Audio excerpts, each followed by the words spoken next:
Welcome to back my channel. চলে এসছে একটা নতুন ব্লগ নিয়ে। তো আজ আমি গিয়েছিলাম বিষ্ণুপুর মেলা দেখতে। তো চলো পুরো ভিডিওটা শুরু করি এখান থেকেই। তো ডেকোরেটিং দেখতেই পেলে তোমরা যে প্রথম গেট বেশ ভালোই করেছে এবং এখানে ঐতিহাসিক জিনিস দেখতেই পাচ্ছ, পাথরের সব কিছু। তো মেলাতে আমি ঘোরাঘুরি করছিলাম, প্রচুর দোকানদানি বসেছে।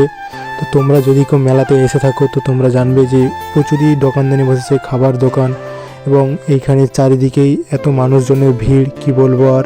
তবু যেদিন আমি গিয়েছিলাম ওই দিন জিৎ স্যার আসেনি। তো আমি গিয়েছিলাম হচ্ছে 26 তারিখ, তারপরের দিন মানে 27 তারিখে জিৎ স্যার আসার কথা ছিল। তো আমি পালিয়ে 26 তারিখে মেলা দেখে পালিয়ে এসেছি, কারণ 27 তারিখে যাওয়ার সময় নেই, কারণ আমাদের এখানে সম্মেলন শুরু হয়ে যাচ্ছে 26 তারিখ থেকে। ওই জন্য আমি পালিয়ে গিয়েছিলাম। তারপর এখানে দেখতেই পারছো যে বিষ্ণুপুর হচ্ছে একটা ঐতিহাসিক জায়গা। এখানে মানে সব জিনিসকে তুলে ধরার চেষ্টা করে। এখানে দেখতে পাচ্ছ যে প্রচুর শাক সবজি এবং যেগুলা ঘরোয়াতে যেগুলো রান্নাবান্না হয় সব কিছুরই এখানে আছে। এখানে দেখতেই পাচ্ছ যে চড়ক বসেছিল। গাইস, তোমরা কারা কারা চড়কে চেপেছো প্লিজ কমেন্টে জানাবে। এবং আমি তো চেপেছি। তো গাইস দেখতে পাচ্ছ বাচ্চাদের জন্য এখানে গাড়ির খেলনা নেমেছে। তো এইটা হচ্ছে সুনামি, এইটা হচ্ছে সব থেকে খাতারনাক জিনিস গাইস। এটাতে যারা যারা চেপেছো তারা জানো এটার অবস্থা খুবই খারাপ।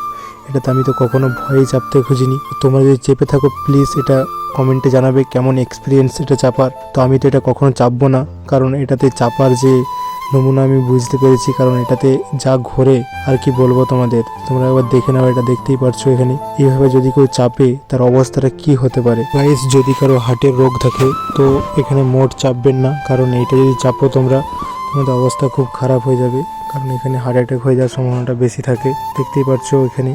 আর এইটা হচ্ছে দেখতে পাচ্ছ নৌকার মতন, এটা আবার বহু উঁচুতে উঠে যায়। তো আমরা অনেকক্ষণ ওখানে দাঁড়িয়ে দাঁড়িয়ে দেখছিলাম যে কারা কারা চাপছে না চাপছে ওটাই। তো ওখানে অনেকক্ষণ দেখার পর আমরা চলে এলাম মঞ্চের দিকে। তো এখানে হচ্ছে অনুষ্ঠান।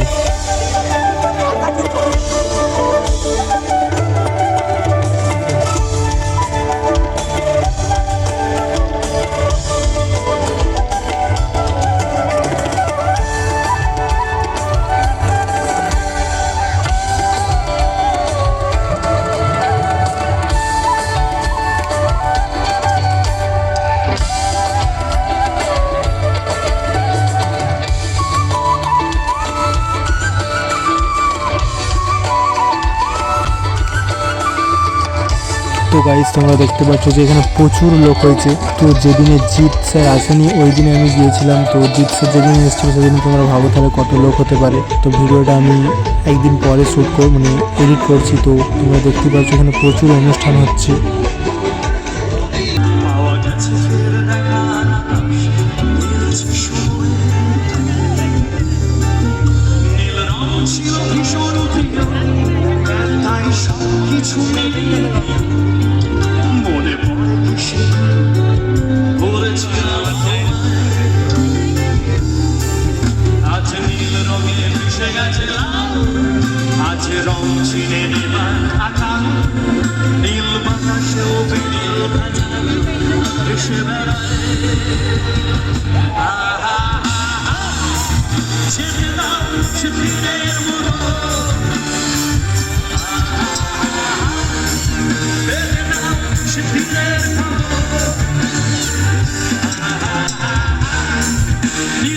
তো গাইস, ভিডিওটা শেষ করছি এখানেই, দেখা হচ্ছে নেক্সট ভিডিওতে। Thank you watching for my video.